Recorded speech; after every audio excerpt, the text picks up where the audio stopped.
Hello and welcome to the video series on Introduction to JavaScript. In this video series, we're going to discuss what is JavaScript, understanding client-server architecture. And when we mention client-server, we're talking about the front end and then the processes that run on the back end. And then we're going to talk about introducing or incorporating JavaScript into our web page. And so we'll focus on these three bullet points in this video, and then we'll begin to dive into writing a program and digging further into what is a JavaScript object and the various properties and methods that these various objects contain. And then we'll talk about troubleshooting our code and how to rectify our errors that we see or that we find within our code. So we've already discussed CSS and HTML. CSS gives the presentation, the look and feel of your site. HTML is what it, is basically the structure.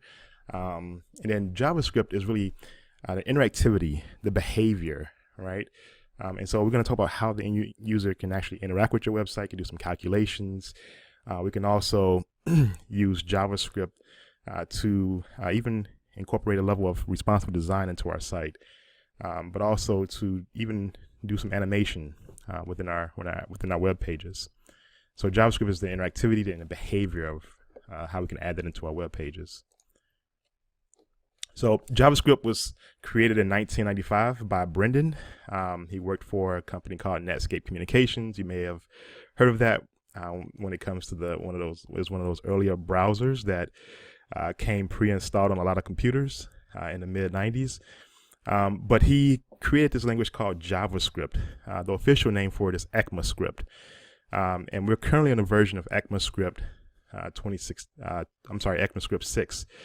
And back in the day, JavaScript was primarily a browser-based language, and it's still a browser-based language. Now we have Node.js, which allows us to run JavaScript on the server side, but it was not necessarily a very strong language. You'll find that JavaScript has some similarities with Java, but it is not Java, right? So I want to make sure that we understand those two, is that JavaScript is not Java, but JavaScript does take some things from Java. But anyway, JavaScript has grown to be has basically evolved to be one of the #1 languages in the world. Nowadays, people are doing building a lot of web applications using JavaScript. They use JavaScript on the front end within the browser, which we'll talk about in just a few seconds here. But then they also use JavaScript as a server-side language nowadays. And so you can build a what we call a full stack web application just using JavaScript alone. So here's a nice little infographic that kind of shows you kind of a major milestone timeline up until 2016. So I would invite you to click on this here and just do a little bit of reading about the history of JavaScript and some of the major milestones that has happened with the ECMAScript language. Here's a quick video that I would like for you to watch. Go ahead and pause this video and watch this video. I think it's only like 2 or 3 minutes long. But this is actually Brendan. He's going to talk through kind of like the evolution or kind of how JavaScript came to be where it's at today. So go ahead and watch this video, and then we'll pick back up after you watch this here. So you'll hear two major terms when you're doing development work, especially as it relates to web development. There's client side and there's server side. Client side is typically you can refer to as the languages you can see within the browser. Right. So if we were to go to a website such as the one that you're watching now, or the site that we're on now, if we were to right click and just view and inspect them in Chrome, right, we can see all the language, the HTML language, we can see the CSS code, right? And then when we write out JavaScript, we can also see the JavaScript. So we can actually see all of the code that's in the browser.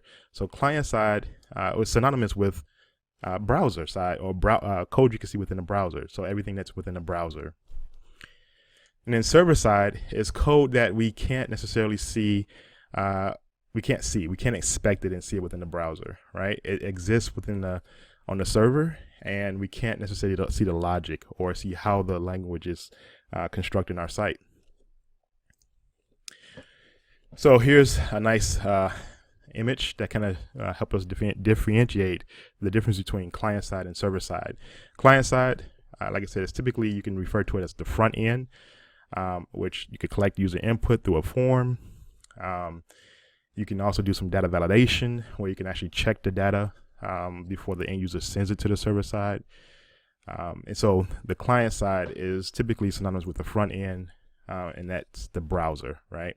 And then server side is the back end logic. That's where your database and then your heavy processing occurs, right? Where you process the user's input. You kind of think of this here. This is a good analogy I like to use is when you log into your banking application, right? You log in through the web page.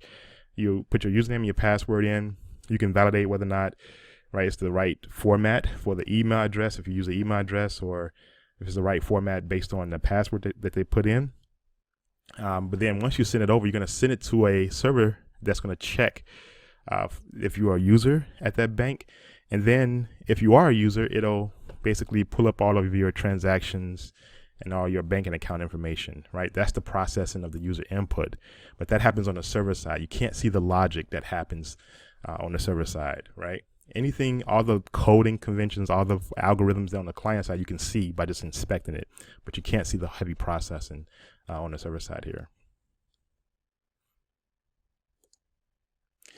Here, I'm going to kind of breeze through these next two slides here, but there's a two-tier architecture. You have the client, which is the browser. It sends requests to the server, and then the server sends requests back. And so what's happening here over a network, right? There's a number of different requests. If you have a web page that you want to pull up, it's going to send a number of what we call requests, and then we're going to write some code that we can process, and then we can send a response back to the client. And that's essentially how it works in a two-tier architecture. And this particular server may contain all of your back-end code, but also your database. Now you can separate the coding, the server-side code with your database, and that would be what we consider a three-tier architecture, where you have a data storage tier, and then you have your processing tier, such as your logic that checks whether you're in a bank or not. But then it checks if you're a user, it's going to go to the database and pull up all your recent transactions and previous transactions, and then it'll send a request back to the browser. And in the browser, you can actually see all of your account information.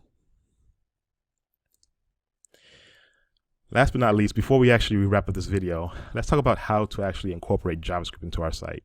You'll see that it's very similar to CSS, where you would implement, you have inline CSS, you have internal CSS, and you have external CSS, right? Same thing goes for JavaScript.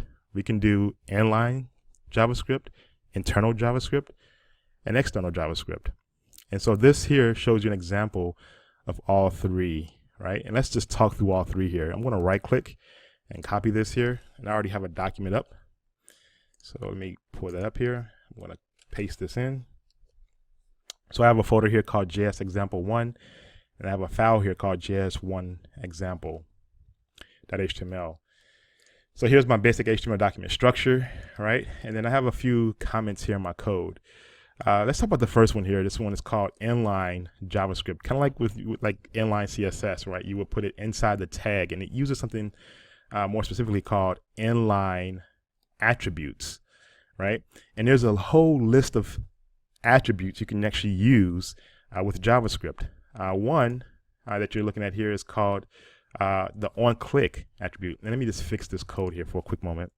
There's an intentional error that we have here. Let me just fix it. There we go. Now it's working. But on-click is an event attribute, and there's several event attributes that we can use. So there's one called on mouse over, on mouse out, but this one here specifically listens for the click whenever you click this particular div element, right? So that's inline CSS, and then there's a slide here that shows you all the various event attributes that you can use. So so here, let's say for the A tag, you can do on click, the one we just saw. You can do on mouse out, on mouse move, on key up. So if you press a key on your keyboard, on key down. And we're going to get some practice with this throughout the coming weeks here. So that's inline. You use these event attributes. And basically your code is going to listen for one of these events. All right, so the next one here is internal JavaScript, and it's pretty much just like internal CSS, where internal CSS you would have the style tags and you could put all of your CSS code.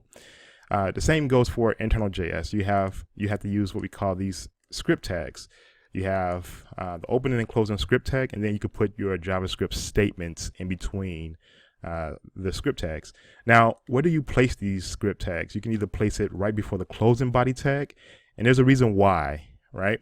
The reason why you would want to place it before the closing body tag is because you want the rest of the DOM or the document object model, all the other HTML code to load first and then run the JavaScript code. Because some of your code that you have internally may depend upon some of the HTML code that it needs to render first. So the script tags can be found, typically you'll find it right before the closing body tag, or you can put it within the head if it's not dependent upon the content within the body. And like I said, we'll say more about that and discuss kind of why we will want to put the script tags right before the closing body tag. The last one here is internal JavaScript, right? And so here in my folder structure, this is basically where you'll put all your JavaScript statements in a separate file. And so I'm going to create another file called script.js. And I'll go back to my home. So this will basically reference all of the code that I have inside of script.js, right? Because it'll basically give it the relative file path, but we have to use the opening script tag and the closing script tag. And then we would reference that script.js file using a source attribute, right? So just very similar to external CSS, where we would actually use a separate file to place all of our code within. Now in the next video, what we're going to do is we're going to actually get some practice with this, and we're going to run some code, and we're going to talk about some of the syntax, the JavaScript syntax, and the coding conventions used when you're building out your scripts, and then some of the data types and some of the rules of JavaScript. So stay tuned, but nonetheless, make sure you have a good understanding of what is inline, internal, and external. And like I said, there's some slides here that gives you an example of each of these steps here. So here's internal, where you use the script tags, and then external, you would use this coding convention to link to an external file. All right. In the next video, we'll talk about the script tag, this defer attribute, and then we'll get some practice with actually coding out and creating some statements here. Stay tuned.